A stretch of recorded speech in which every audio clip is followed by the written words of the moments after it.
Hey guys, so today I wanted to do a quick review on this STANLEY flashlight. Guys, if you're looking for a strong flashlight, this one is it. Quick background story, me and my sister actually bought this flashlight like 4 years ago when we went to investigate a haunted hospital. It was abandoned, it had no lights on, so we needed a strong flashlight that would give us enough light in there. And guys, this flashlight was so strong, it literally felt like we had all of the lights turned on.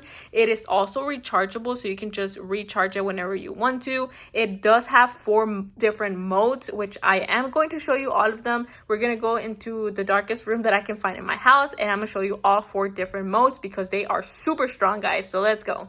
Alright guys, so I came to the darkest room that I could find in my house. I'm going to go ahead and show you all 4 different modes. We're going to start off with the first one. So this is the first mode, second mode, third mode, and fourth mode.